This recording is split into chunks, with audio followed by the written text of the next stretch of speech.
আপনাদের পড়ে শোনাচ্ছিলাম জর্জ অরওয়েলের বিখ্যাত উপন্যাস অ্যানিম্যাল ফার্ম। উপন্যাসটির আজ দ্বিতীয় পর্ব। খুব খাটতে হলো পশুদের, যাকে বলে মাথার ঘাম পায়ে ঝরিয়ে তবেই খড়ের গাদা সব গুছাতে পারল ওরা। তবে এই পরিশ্রমের সুফলও দারুণ, কেননা খড়ের পরিমাণ আশাতীত হয়েছে। কিছু কিছু কাজ ওদের জন্য বেশ পরিশ্রমবহুল ছিল, কারণ যন্ত্রপাতির কোনোটি পশুদের ব্যবহারের উপযোগী করে বানানো হয়নি, বরং মানুষের কথা বিবেচনা করে তৈরি হয়েছে। কাজেই পেছনের পায়ে দাঁড়িয়ে ব্যবহার করতে হয় এমন কোনো যন্ত্রই পশুদের পক্ষে ব্যবহার করা সম্ভবপর হয়নি। কিন্তু শুয়োরদের মগজ বুদ্ধি বোঝাই, সব সমস্যারই একটা বিকল্প সমাধান ওরা বের করে ফেলতে পারে। আবার মাঠের প্রতি ইঞ্চি ঘোড়াদের নখের ডগায়। সত্যি বলতে কি, মই দেওয়া আর ঘাস ছাঁটার মতো ব্যাপারগুলো জোন্স বা তার লোকেদের চেয়ে সেই কারণেই ঢের ভালো হয়েছে। শুয়োরেরা হাতে কলমের কাজ করছে না ঠিক, কিন্তু সব কাজে নির্দেশ দেওয়া এবং তদারকির কাজটি ভালোই করছে। বুদ্ধিমত্তার বিচারে এগিয়ে থাকায় নেতৃত্বের বিষয়টি স্বভাবতই তাদের দায়িত্বে বর্তায়। বক্সার এবং ক্লোভার নিজেরাই কাস্তে কিংবা ঘোড়ার মইয়ে নিজেদের জুড়ে নিয়েছে। আজকাল মুখে ধাতব কাঁটা কিংবা লাগামের কোনোটি দরকার হয় না তাদের, এবং মাঠের এ প্রান্ত থেকে ও প্রান্তে অনায়াসে মারিয়ে গেছে। পেছন থেকে শুয়োরদের একজন "সামনে এগোন কমরেড" কিংবা "পেছনে পেছনে" হাঁক দিয়ে ওদের পরিচালনা করেছে যখন যেমনটি প্রয়োজন। এবং বড় থেকে একদম ছোট আকৃতির সব পশু এই খড়বিচালি বেছে তোলা এবং জড়ো করার কাজে যুক্ত হয়েছে। হাঁস মুরগির দল সকাল থেকে সন্ধ্যা ঠোঁটে করে খড়ের কণা আনা নেয়া করেছে বিরতিহীন। জোন্স এবং তার সাগরেদদের চেয়ে দুদিন আগেই ওরা ফসল তোলা শেষ করতে পেরেছে। সবচেয়ে বড় কথা, এমন বিশাল সংগ্রহ খামারের ইতিহাসে ছিল না। কণামাত্র অপচয় হয়নি।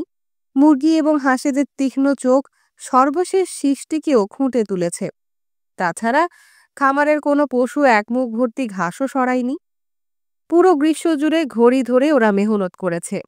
ওরা স্বপ্নেও কখনো ভাবেনি যে এমন কিছু সম্ভব হতে পারে। একগ্রাস খাবার মুখে তোলার সময় অপার আনন্দে আপ্লুত হয়েছে সকলে, কেননা এই খাবার সত্যিকার অর্থেই তাদের নিজেদের শ্রমের অর্জন, কোনো খিটখিটে মালিকের দয়ার দান নয়। সেই বাজে শ্রমজীবী মানুষগুলো দূর হতেই ওদের প্রত্যেকের জন্য পর্যাপ্ত পরিমাণ খাদ্যের সংস্থান হচ্ছে। এছাড়া অনভিজ্ঞ হওয়া সত্ত্বেও কাজ শেষে বিশ্রামের সময়ও পাওয়া যাচ্ছে বেশ। সব যে সহজ ছিল তা নয়, অনেক সমস্যার মুখোমুখিও হতে হয়েছে ওদের। যেমন বছরের শেষে ভুট্টা যখন তোলা হলো, তখন আগেকার দিনের মতো পা দিয়ে মাড়িয়ে খোসা ছাড়িয়ে পরে ফু দিয়ে তুষ ওড়াতে হয়েছিল, কেননা এই খামারে ভুট্টা মাড়াইয়ের কোনো কল নেই। কিন্তু শুয়োরদের বুদ্ধির জোরে এবং বক্সারের পেশিশক্তির সুবাদে সব বিপত্তি সামলানো গেছে। বক্সারের জন্য অন্য পশুদের সীমাহীন মুগ্ধতা। জোন্সের সময়ও বক্সার পরিশ্রমী ছিল, তবে এখন সে যেন 3 ঘোড়ার শক্তি নিয়ে কাজ করছে। কোনো কোনো দিন পুরো খামারের কাছে একাই চালিয়ে নেয়। সকাল থেকে সন্ধ্যা সারাক্ষণ বক্সার কিছু না কিছু করতেই থাকে। সবচেয়ে কঠিন কাজের জায়গাটিতে সবসময় বক্সার হাজির থাকে। মোরগ ছানাদের একজনের সঙ্গে সে ব্যবস্থা করে নিয়েছে। অন্যদের ঘুম ভাঙার অন্তত আধ ঘন্টা আগে ছানাটি ওকে জাগিয়ে দেয়। প্রতিদিনের নিয়মিত কাজ শুরুর আগে ওই আধ ঘন্টা বাড়তি সময় বক্সার যেসব জায়গায় জনবল কম, সেসব জায়গায় স্বেচ্ছাশ্রম দেয়। সকল সমস্যার সমাধানে তার একটি উত্তর: আমি আরও বেশি পরিশ্রম করব। এই নীতিবাক্যই যেন বক্সারের জীবনের চালিকা শক্তি। অন্য পশুরাও তাদের সামর্থ্য অনুযায়ী পরিশ্রম করছে। মুরগি আর হাঁসেদের কথাই ধরা যাক। কুড়িয়ে নেওয়া অবশেষ থেকে তারা নিজেদের জন্য কেবল 5 দ্রোণ পরিমাণ শস্য রেখেছে। আগেকার দিনগুলোর মতো কেউ কিছু চুরি করছে না, নিজেদের ভাগ নিয়ে ঘ্যানঘ্যান করছে না। ঝগড়াঝাঁটি কামড়াকামড়ি যা কিনা নিত্যদিনের ব্যাপার ছিল, সেসবের প্রায় সবই উধাও। কেউ ফাঁকি দিচ্ছে না।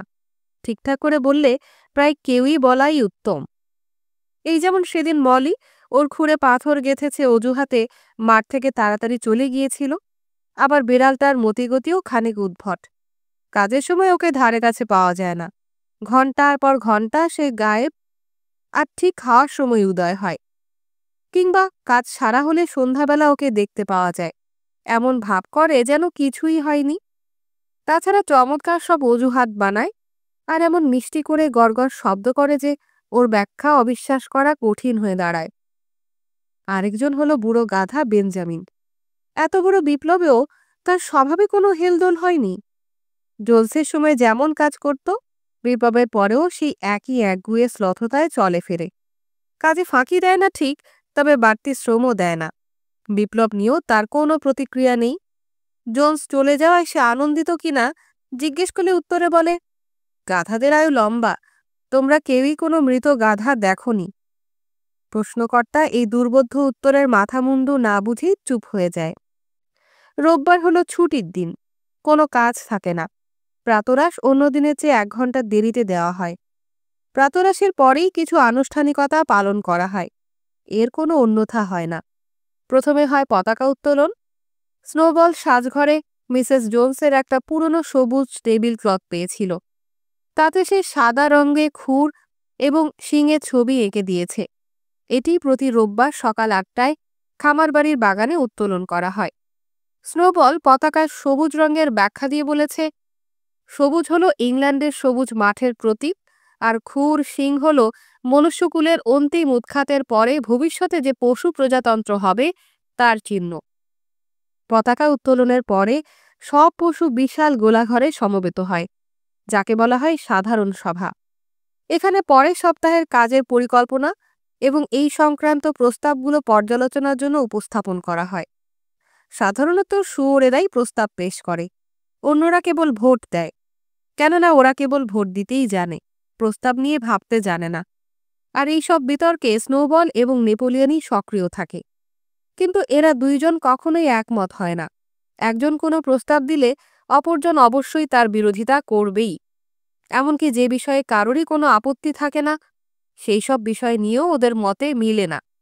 যেমন ধরা যাক, বাগানের পেছনে ঘোড়াদের অনুশীলনের মাঠটা অবসরে যাওয়া পশুদের আবাস বানানোর সিদ্ধান্তে সবাই যখন একমত, তখন এই দুজন তুমুল তর্কে লেগে গেল।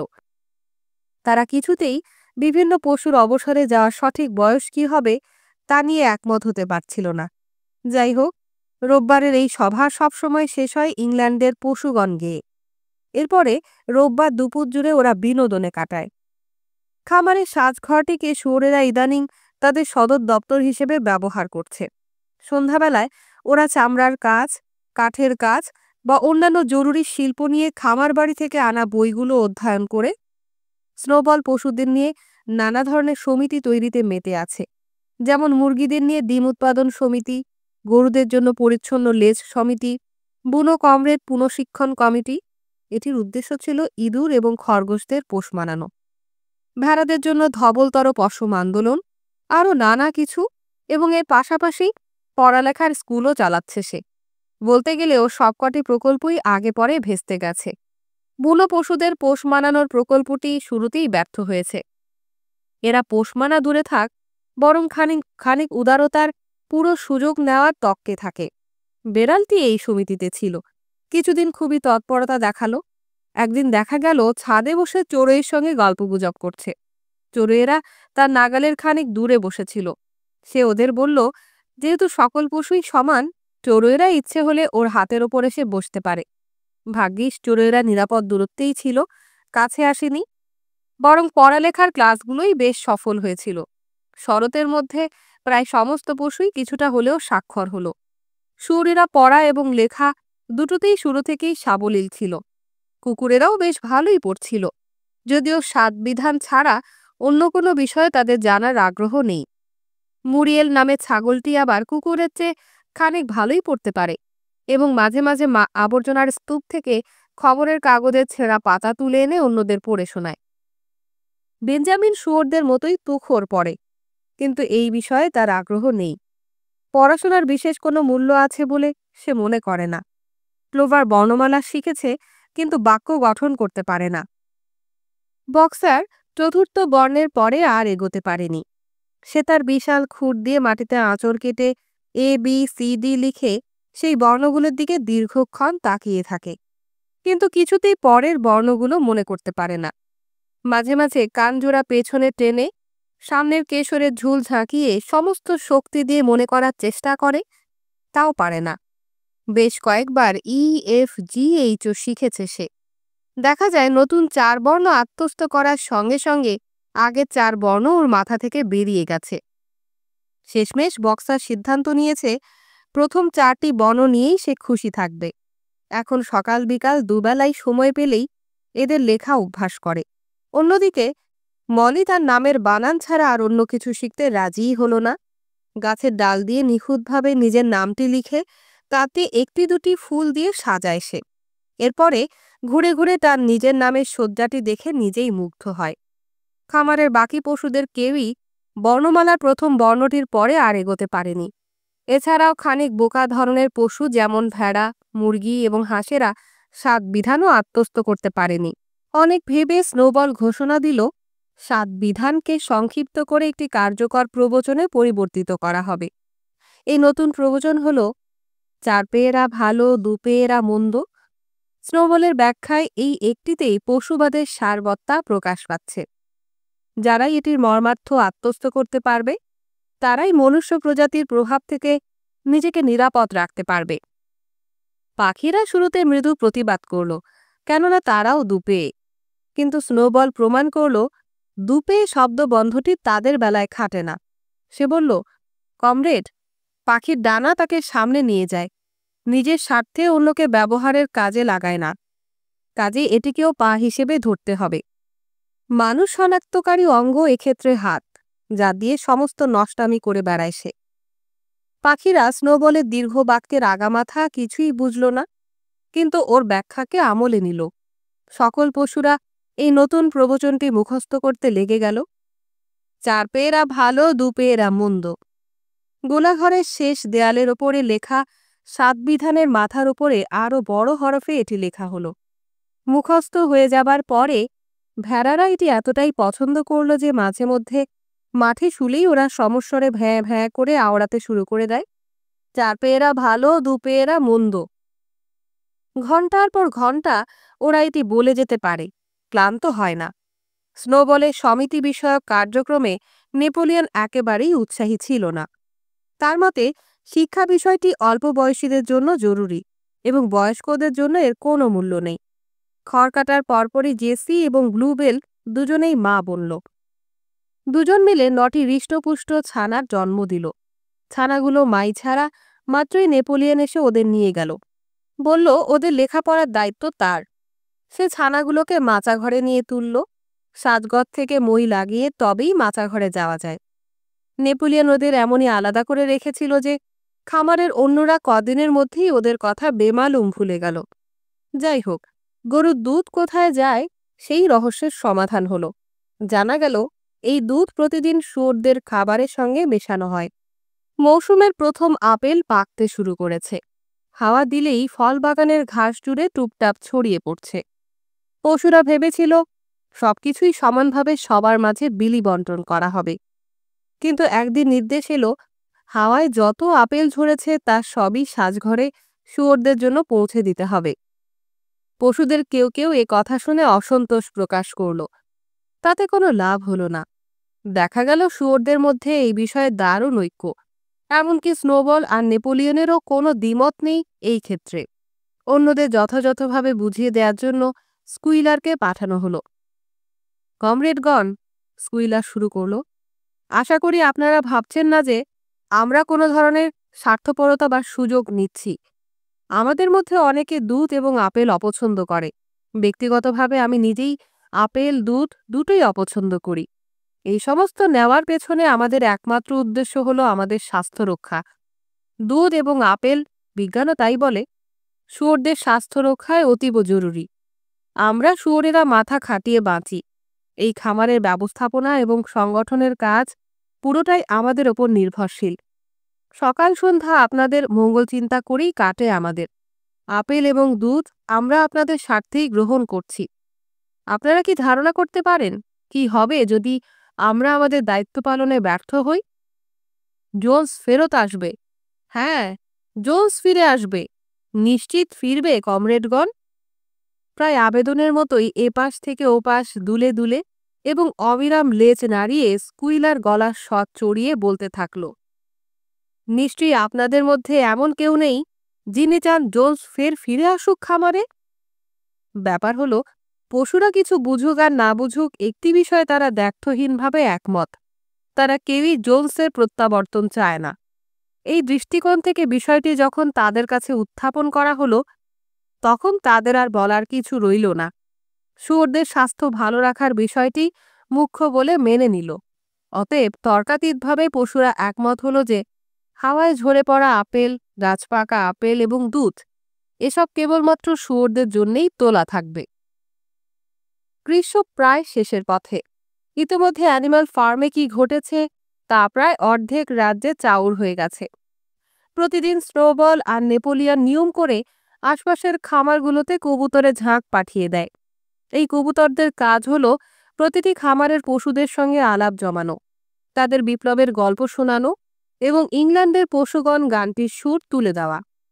অন্যদিকে মিস্টার জোন্স উইলিংটনের রেড লায়ন নামের সুরিখানায় সারাক্ষণ বসে থাকেন এবং হাতের কাছে যাকেই পান তাকেই তার ভয়ানক দুর্ভাগ্যের গল্প শোনাতে শুরু করেন। জানান কিভাবে একদল নির্বোধ পশু তাকে তার নিজের খামার থেকে উৎখাত করেছে। কোনো কোনো খামারই নীতির জায়গা থেকে সহানুভূতি জানায় হয়তো, কিন্তু তাদের কেউই কোনো সাহায্যের আভাস দেয় না, বরং জোন্সের দুর্ভাগ্যের সুযোগে কিভাবে নেওয়া যায় তার ধান্দা খুঁজতে থাকে। ভাগ্যিস ম্যানর ফার্মের প্রতিবেশী দুই খামারের মধ্যে একেবারেই বনিবনা নেই। এই দুই খামারের একটি হলো ফক্সউড খামার। বিশাল জায়গা জুড়ে পুরনো ধাঁচে গড়া এই খামারের বড়ই বেহাল দশা। অযত্নে যেখানে সেখানে গাছ বেড়ে জঙ্গল হয়ে গেছে, চারণভূমি জুড়ে মরা ঘাসের পোশাক, কাটা ঝোপের বেড়াগুলোর অবস্থাও তথৈবচ।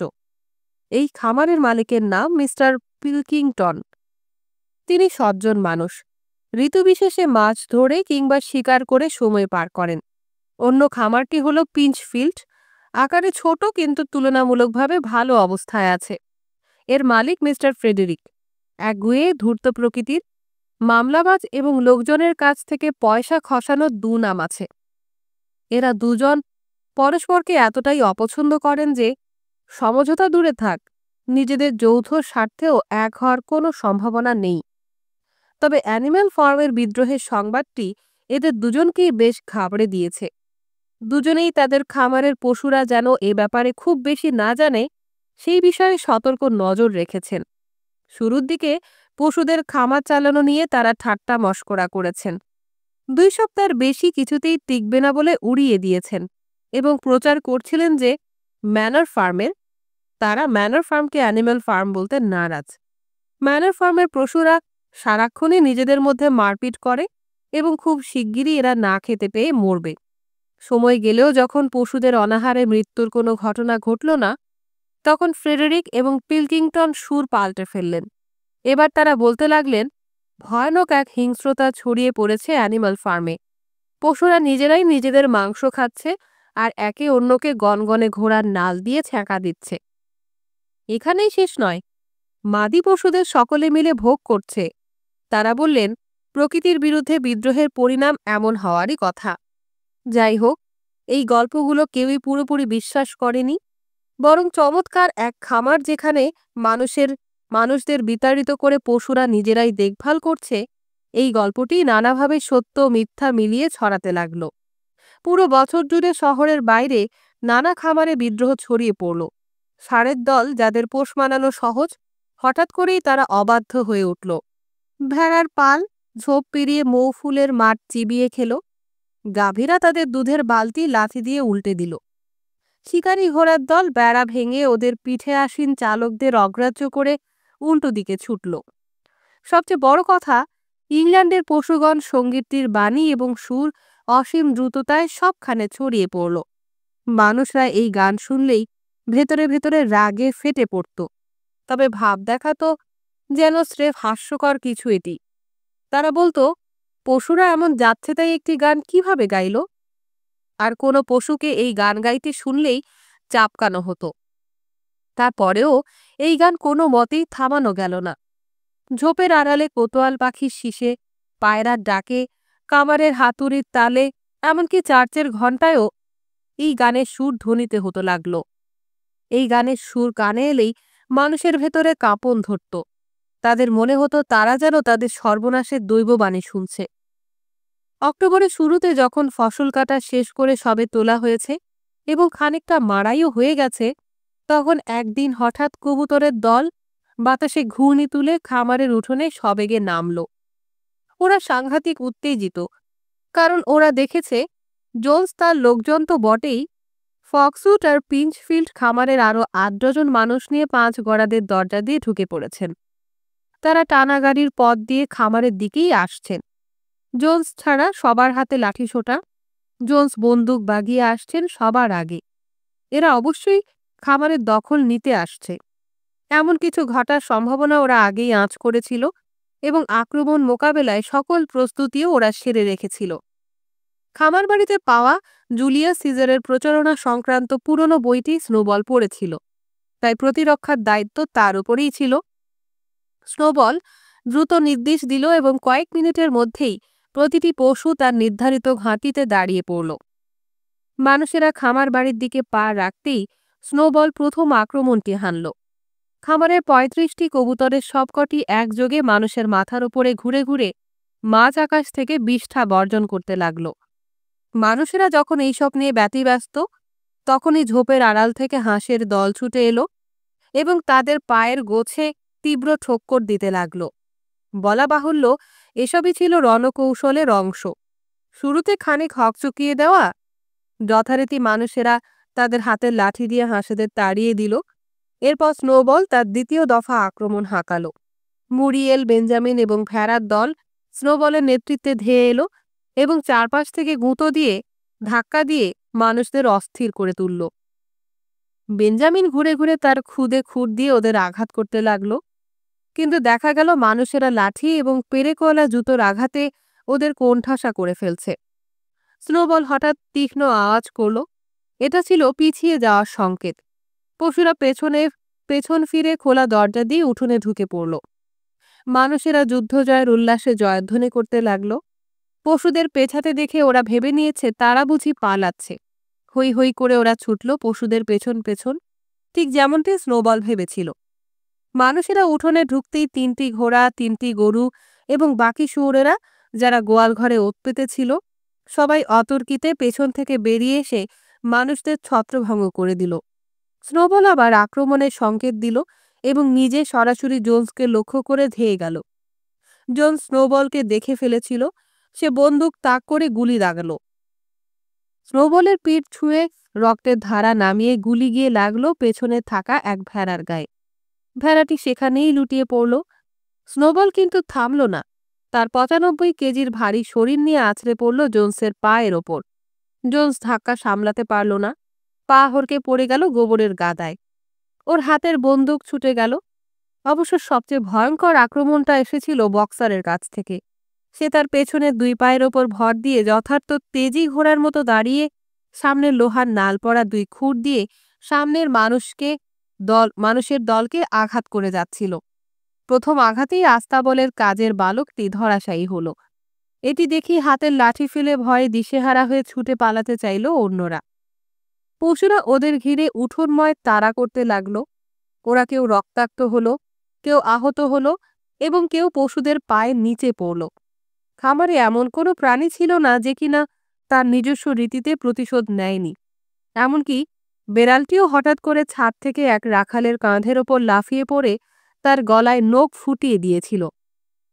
রাখাল ছেলেটি যন্ত্রণায় কোঁকাচ্ছিল। এক মুহূর্তের জন্য সামনের রাস্তা খোলা পেতেই মানুষের দল হুড়মুড়িয়ে ছুট লাগাল। কিছুক্ষণ আগেই তারা বীর দর্পে ঢুকেছিল আর ৫ মিনিটের মাথায় চরম অপমানিত হয়ে পালাচ্ছে প্রাণ হাতে। ঢোকার মুখে যেভাবে হাঁসেদের ঠোকর খেয়েছিল, ঠিক একইভাবে এক ঝাঁক হাঁস হিস হিস করে ওদের পিছু নিল এবং বের না হওয়া পর্যন্ত পুরোটা পথ ওদের গোড়ালির ঠুকরে তাড়া করে গেল। একজন বাদে সব মানুষেরা পালাতে পেরেছিল। পেছনের উঠোনে আস্তাবলে যে ছেলেটি মাটিতে উপুড় হয়ে পড়েছিল, বক্সার তাকে খুঁট দিয়ে উল্টানোর চেষ্টা করল। ছেলেটি নড়ল না। ও মরে গেছে, বক্সার বিষণ্ণ গলায় বলল। আমি এমন চাইনি। আমি ভুলে গিয়েছিলাম আমার পায়ে লোহার নাল। কে বিশ্বাস করবে যে আমি জেনে বুঝে এমন করিনি? কোনো দুর্বলতা নয় কমরেড, স্নোবল চেঁচিয়ে বলল। স্নোবলের ক্ষত থেকে এখনো রক্ত ঝরছে। যুদ্ধ মানেই যুদ্ধ। এই মুহূর্তে এই মৃত মানুষটি একমাত্র ভালো মানুষ। আমি কখনোই কারো জীবন নিতে চাই না, এমনকি মানুষেরও নয়। বক্সারের চোখ জলে ভরে উঠল। মলি কোথায়? কেউ একজন চেঁচিয়ে জানতে চাইল। সকলের খেয়াল হলো মলিকে দেখা যাচ্ছে না তো। গেল কোথায়? কিছু সময়ের জন্য ভয়ানক ভড়কে গেল সবাই। মানুষের দল কোনোভাবে ওকে কি আহত করেছে, কিংবা নিয়ে যায়নি তো?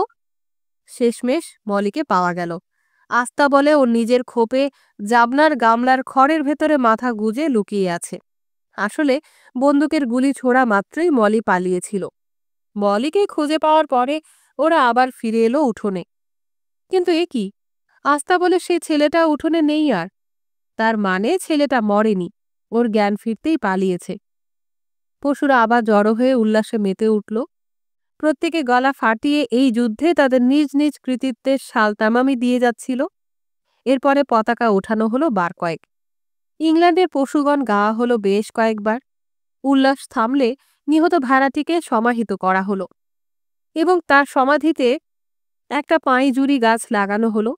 সমাধির পাশে সংক্ষিপ্ত বক্তৃতায় স্নোবল জোর দিয়ে বলল, প্রত্যেক পশুকে এই অ্যানিম্যাল ফার্ম রক্ষায় প্রয়োজনে জীবন দিতে তৈরি থাকতে হবে। পশুরা সর্বসম্মতিক্রমে সম্মানজনক সৈনিক পদক প্রচলনের সিদ্ধান্ত নিল। প্রথমটির নাম দেওয়া হলো প্রথম শ্রেণীর বীর পশু পদক। এই পদক তৎক্ষণাৎ স্নোবল এবং বক্সারকে প্রদান করা হলো। পিতলের তৈরি এই পদকগুলো আসলে ঘোড়ার লাগামে লাগানোর অলংকার, যা সাজঘরে পাওয়া গিয়েছিল। ঠিক হলো প্রতি রোববার এবং ছুটির দিনগুলোতে দুই বীর এই পদক পরবে। মৃত ভেড়াটিকে দ্বিতীয় শ্রেণীর বীর পশু খেতাব দিয়ে মরণোত্তর সম্মাননা জানানো হলো। এই যুদ্ধকে কি বলে অভিহিত করা হবে তা নিয়ে বিস্তর আলোচনা হলো। শেষে এর নাম দেয়া হলো গোশালা যুদ্ধ, কেননা সেখান থেকেই অতর্কিত আক্রমণের সূচনা হয়েছিল। মিস্টার জোনসের বন্দুকটি কাদায় পাওয়া গেল, আর সকলের জানা ছিল যে খামার ভাড়ির ভেতরে কার্তুজ আছে। ঠিক হলো পতাকা দণ্ডের নিচে সমসজ্জার স্মারক হিসেবে এই বন্দুক রাখা হবে এবং বছরে 2 বার এটি থেকে গুলি ছোড়া হবে। একবার 12ই অক্টোবর গোশালা যুদ্ধের বর্ষপূর্তি উপলক্ষে, আরেকবার মধ্য গ্রীষ্মের সেই দিনটি স্মরণে যেদিন বিপ্লব সংগঠিত হয়েছিল। শীত যত ঘনাচ্ছে মলিকে নিয়ে ততই ঝামেলা বাড়ছে। প্রতি সকালে তার কাজে পৌঁছাতে দেরি হয়। জিজ্ঞেস করলেই একই অজুহাত দেয়, ঘুম ভাঙেনি সময় মতো। আবার অজ্ঞাত নানাবিধ ব্যথার অনুযোগ করে। কিন্তু ওর খাবারের রুচিতে কোনো কমতি নেই। নানা ছুতোয় কাজে ফাঁকি দিয়ে সে পুকুরের কাছে চলে যায়। ঘন্টার পর ঘন্টা সেখানে দাঁড়িয়ে বোকার মতো নিজের প্রতিবিম্বের দিকে তাকায়। কিন্তু এইসব ছাড়াও মলিকে নিয়ে সাংঘাতিক এক গুজব শোনা যাচ্ছিল। একদিন যখন মলি উদ্দেশ্যহীনভাবে উঠোনে ঘোরাফেরা করছে, নিজের লম্বা লেজকে দেখছে ঘুরিয়ে ফিরিয়ে, আর মুখে গোজা একগোছা খড়কে চিবিয়ে যাচ্ছে অবিরাম, তখনই ক্লোভার তাকে একপাশে ডেকে নেয়। মলি, ক্লোভার বলতে শুরু করে, একটা জরুরি বিষয় নিয়ে তোমার সঙ্গে কথা বলার আছে আমার। সকালে আমি তোমাকে দেখলাম ঝোপের বেড়ার ওধারে ফক্সউড ফার্মের দিকে তাকিয়ে আছো, আর ওখানে মিস্টার পিলকিংটনের লোকেদের একজনকে দেখলাম দাঁড়ানো। যদিও আমি বেশ খানিকটা দূরে দাঁড়িয়েছিলাম, তাও আমি নিশ্চিত যে আমি দেখেছি সে তোমার সঙ্গে কথা বলছিল এবং তুমি ওকে তোমার নাকে আঙুল বোলাতে দিচ্ছিলে। এর মানে কি মলি? ও কিছু করেনি, আর আমিও ছিলাম না। এসব সত্যি না। মলি লাফিয়ে পা মাটিতে ঠুকে চেঁচাতে লাগল। মলি, আমার মুখের দিকে তাকাও। তুমি কি শপথ করে বলতে পারবে যে লোকটা তোমার নাকে আঙুল বোলায়নি? এসব সত্যি না, মলি আবার বলল, কিন্তু সে ক্লোভারের দিকে তাকালো না। পরের মুহূর্তে মলি টগবগিয়ে মাঠের দিকে ছুটে পালালো। ক্লোভারের মাথায় হঠাৎ একটা ভাবনা এলো। কাউকে কিছু না বলে সে আস্তা বলে মলির খোপে গেল এবং ওর বিছানা খুঁড় দিয়ে উল্টাতেই দেখল খড়ের নিচে লুকোনো একতাল চিনি আর নানা রঙের অনেকগুলো ফিতে। 3 দিন পরে মলি পালালো। বেশ কয়েক সপ্তাহ মলি কোথায় আছে, কেমন আছে কিছুই জানা গেল না। এরপর একদিন কবুতরেরা খবর আনল উইলিংডনের অন্যদিকে মলিকে ওরা দেখেছে। একটা সরাইখানার বাইরে লাল চমৎকার 2 চাকার টানা গাড়ির জোতের মাঝখানে মলি দাঁড়িয়ে আছে। মোটা লাল মুখো একটা লোক, পরনে হাঁটু অবধি চেক প্যান্ট এবং গোড়ালি মোড়া মোজা পায়ে। খুব সম্ভব সরাইখানার মালিক। লোকটা ওর নাকে আঙুল বোলাতে বোলাতে চিনি খাওয়াচ্ছিল। মলির গায়ের লোম সদ্য ছাঁটা হয়েছে, আর ওর সামনের কেশরে টুকটুকে লাল ফিতে বাঁধা ছিল। ওকে দেখে বেশ খুশি মনে হচ্ছিল। এই ঘটনার পরে পশুদের কেউ আর কখনো মলির নাম উচ্চারণ করেনি। জানুয়ারিতে আবহাওয়া খুব খারাপ হলো। ঠান্ডায় মাটি জমে প্রায় লোহা হয়ে উঠল। মাঠে কিছু করা সম্ভব হচ্ছিল না। গোলাঘরে দফায় দফায় সভা হলো এবং শুয়োরেরা আগামী মৌসুমের কাজের পরিকল্পনা করতে লেগে গেল। সবাই একমত হলো যে শুয়োরেরা যেহেতু বুদ্ধি বিবেচনায় অন্যদের চেয়ে শ্রেষ্ঠতর, কাজেই তারাই খামারের সমস্ত নিয়মনীতি ঠিক করবে। তবে ওদের সিদ্ধান্তগুলো পশুদের সংখ্যাগরিষ্ঠ ভোটে গৃহীত হতে হবে। এই ব্যবস্থা হয়তো ঠিকঠাক কাজে আসত যদি স্নোবল এবং নেপোলিয়নের মধ্যে মতের অমিল না হতো। এই দুইজন প্রতিটি বিষয়েই যেখানেই সুযোগ আছে সেখানেই দ্বিমত করে। যেমন একজন যদি বলে যে বেশিরভাগ জমিতে এবার যবের চাষ হবে, অন্যজন বলবে না, এবার দরকার জই। একজন যদি বা প্রস্তাব দেয় এই জমি বাঁধাকপির জন্য একদম ঠিক, অন্যজন সঙ্গে সঙ্গে বাগড়া দেবে। এই জমিতে অন্য কিছু ফলানোর চেষ্টা করাই বৃথা, কেবল কন্দই ফলানো যায়। দুজনের প্রত্যেকে নিজের মতে অটল থাকে, মাঝে মাঝে বেশ উগ্র তর্কেও জড়িয়ে পড়ে। সভাতে সাধারণত স্নোবল ও চমৎকার বক্তব্যের জন্য জিতে যায়, কিন্তু নেপোলিয়ন নিজের মতের পক্ষে ভোট চেয়ে নেয় ফাঁকে ফাঁকে। বিশেষত ভেড়াদের মধ্যে ওর প্রভাব বেশ। সম্প্রতি ভেড়ারা 4 পেয়েরা ভালো 2 পেয়েরা মন্দ এই মন্ত্র তাদের ডাক হিসেবে নিয়েছে। মাঝে মাঝে তারা সমস্বরে সভার মাঝখানে এই বুলি আওড়ে সভার কাজে বিঘ্ন ঘটায়। লক্ষ্য করা গেছে স্নোবলের বক্তৃতার গুরুত্বপূর্ণ মুহূর্তগুলোতে ওরা একযোগে ডাকতে থাকে, 4 পেয়েরা ভালো 2 পেয়েরা মন্দ। খামার বাড়িতে পাওয়া বইপত্র ঘেঁটে স্নোবল খামারি আর গোমোষ পালনকারীদের বিগত দিনের নথিগুলো মনোযোগ দিয়ে অধ্যয়ন করেছিল। ফলে এ নিয়ে অনেক উন্নয়নমূলক পরিকল্পনা সে মনে মনে ভেবে রেখেছে।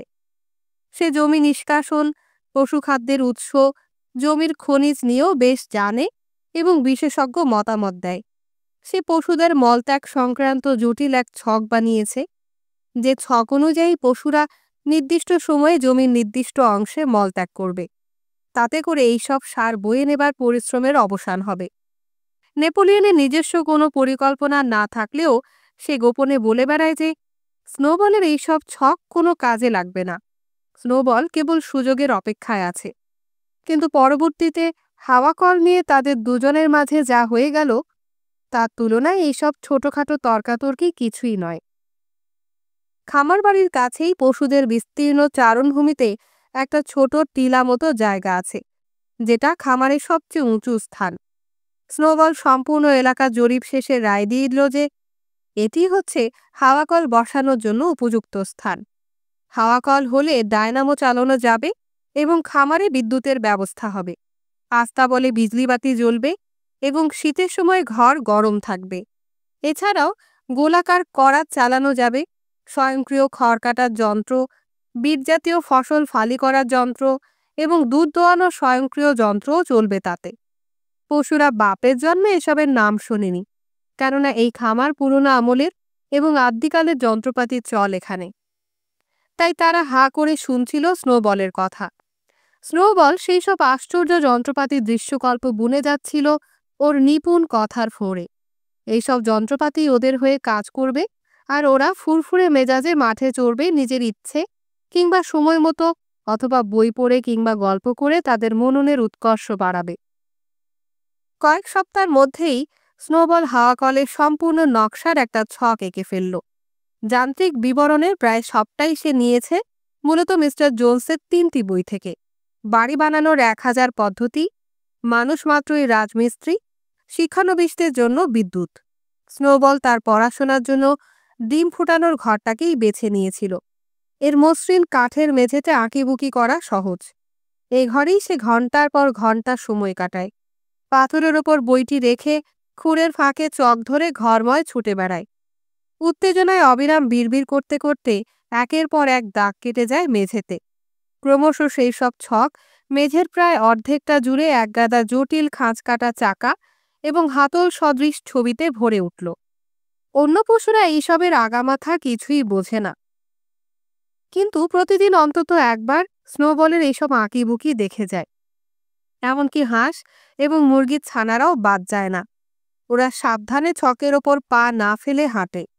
কেবলমাত্র নেপোলিয়নেরই এ ব্যাপারে কোনো উৎসাহ নেই। শুরুতেই সে ঘোষণা দিয়েছিল হাওয়াকল প্রকল্পে ও আগ্রহী নয়, কিন্তু হঠাৎ একদিন অপ্রত্যাশিতভাবে নকশা জরিপে সেও চলে এলো। পুরো ঘরে ভারিক্কি চালে ঘুরতে লাগলো। প্রতিটি নকশা নাক ঠেকিয়ে শুকলো এক দুবার। তারপর খানিক দূরে দাঁড়িয়ে ফের তেরছা চোখে দেখল সব। কিছু একটা ভাবল। তারপর ঠ্যাং তুলে নকশাগুলোর ওপর পেচ্ছাপ করে দিল এবং একটি শব্দও উচ্চারণ না করে বেরিয়ে গেল। এরপর হাওয়া কল নিয়ে খামারে বিভেদ তৈরি হয়ে গেল।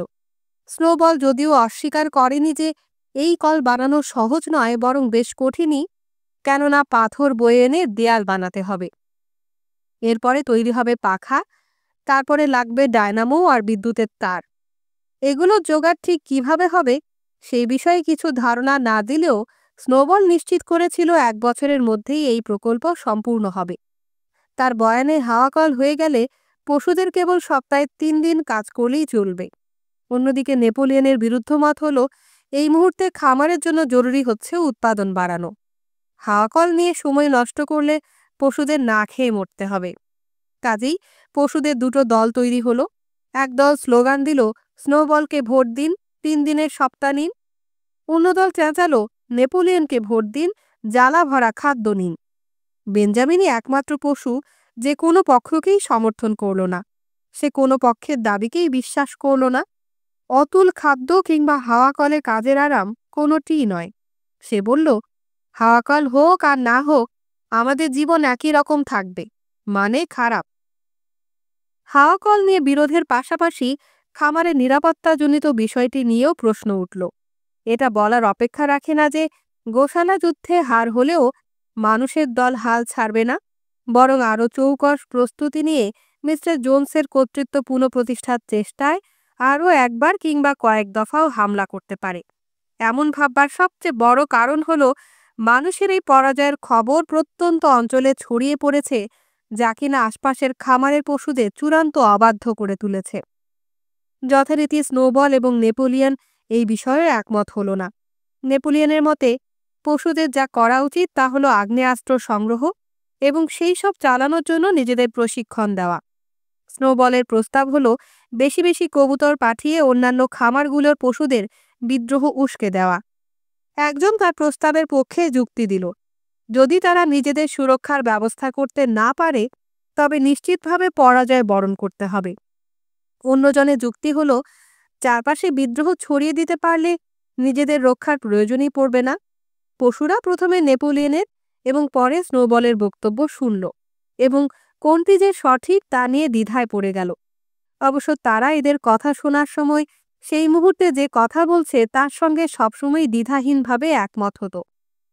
অবশেষে একদিন স্নোবলের নকশা তৈরির কাজ সম্পূর্ণ হলো। সেই রোববারের পশু সভাতে হাওয়াকল নিয়ে ভোটাভুটির আয়োজন হলো। পশুরা সমবেত হলে স্নোবল দাঁড়িয়ে হাওয়াকল নির্মাণের পক্ষে তার যুক্তি দিল। তার বক্তৃতার মাঝে বেশ কবার ভেড়ারা আওয়াজ দিয়ে বাধা দিল। এরপর নেপোলিয়ন তার মতের সপক্ষে তার বয়ান পেশ করল। খুব শান্ত স্বরে নেপোলিয়ন জানালো, হাওয়াকল একটা ফালতু ধারণা। সে সকলকে উপদেশ দিল এর পক্ষে যেন কেউ ভোট না দেয়।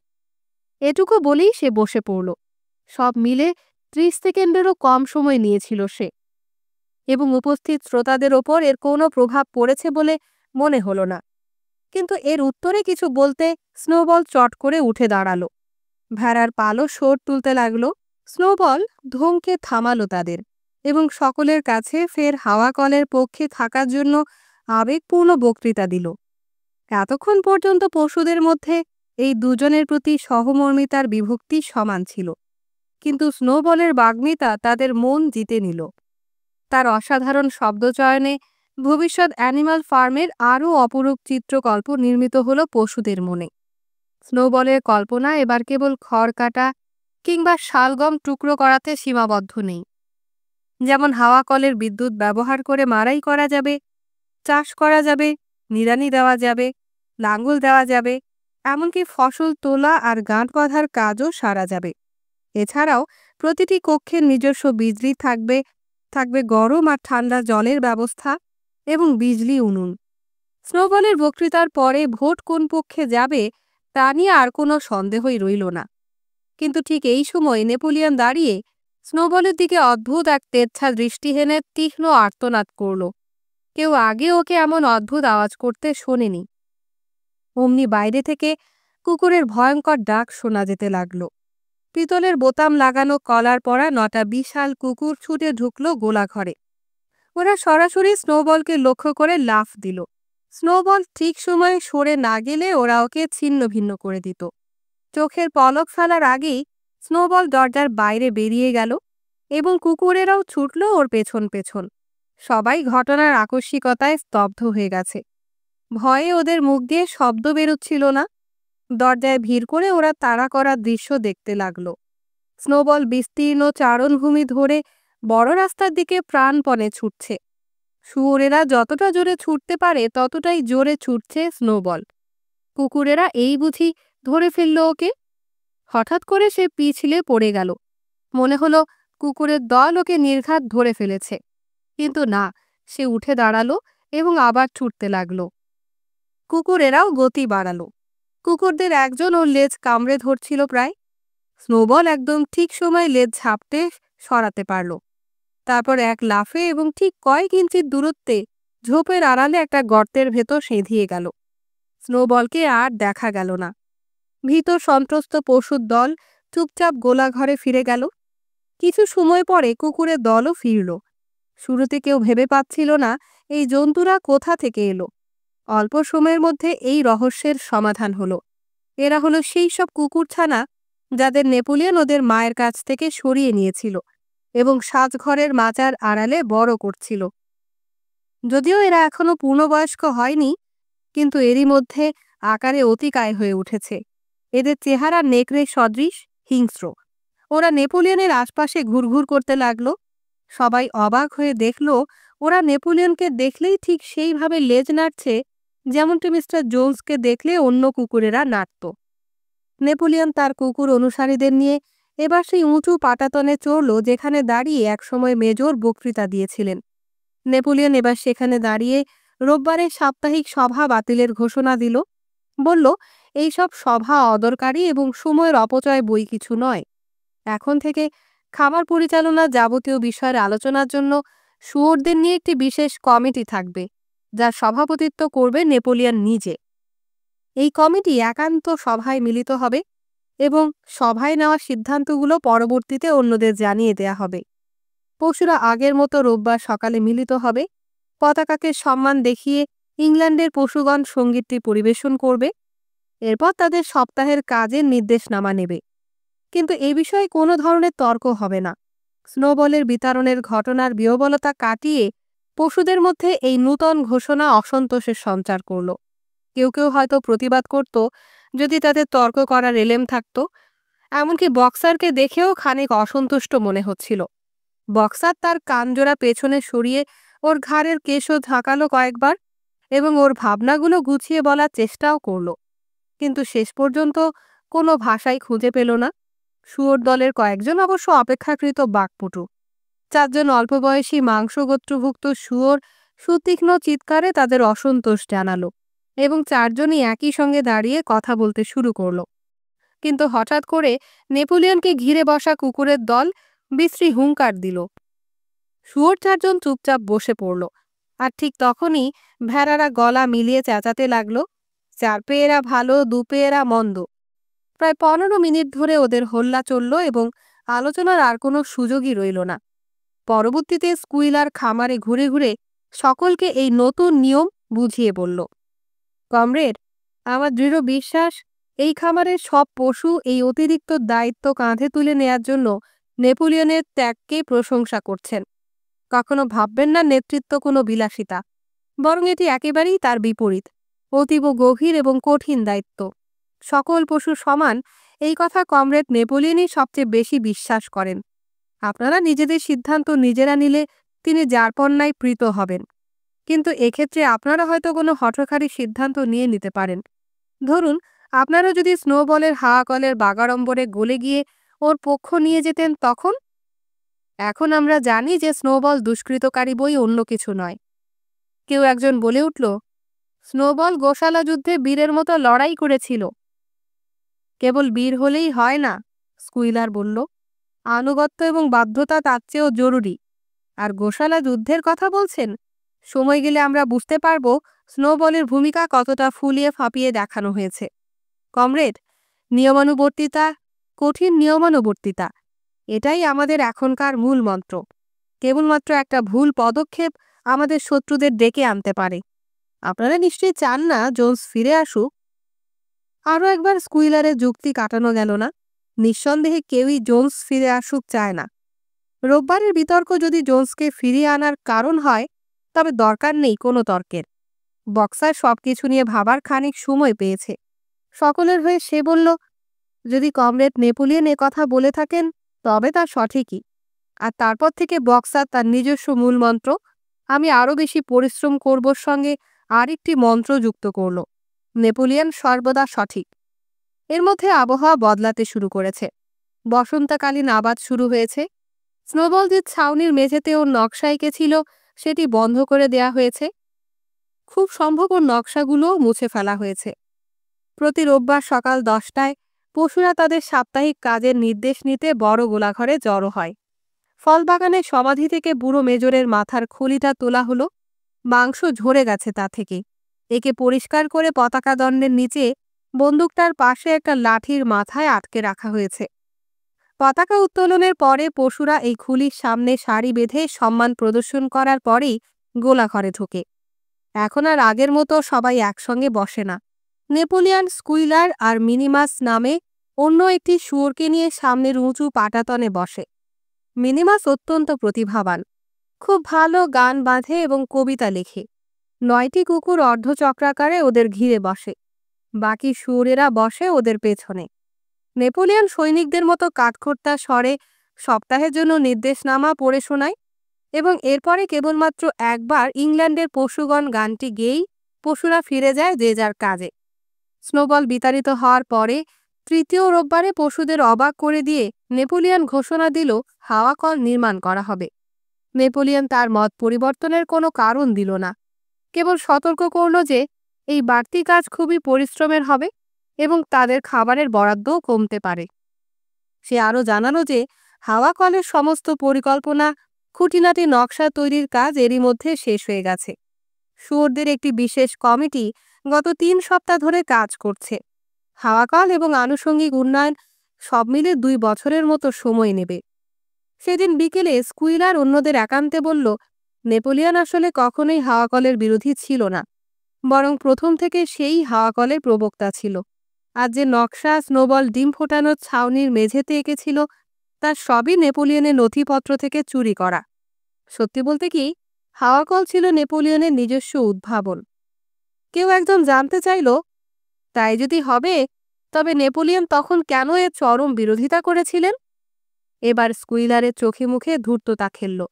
সে বলল, এটা কমরেড নেপোলিয়নের চালাকি। উনি এর বিরোধিতার ভান করেছিলেন স্নোবলকে সরানোর জন্য। স্নোবল একজন অতি বিপজ্জনক চরিত্রের শুয়োর এবং খামারে বাজে প্রভাব ছড়াচ্ছিল। এখন যখন স্নোবলকে দূর করা গেছে, আমরা ওর বাধা ছাড়াই আমাদের পরিকল্পনা এগিয়ে নিতে পারব। একেই বলে কৌশল। স্কুইলার বেশ কয়েকবার শব্দটি উচ্চারণ করল, কৌশল, কমরেড, কৌশল। তার গলায় আহ্লাদ, এপাশ ওপাশ দুলে দুলে হেসে হেসে শব্দটা বলছিল আর লেজ নাড়ছিল। পশুরা বুঝতে পারছিল না এই শব্দের অর্থ কী।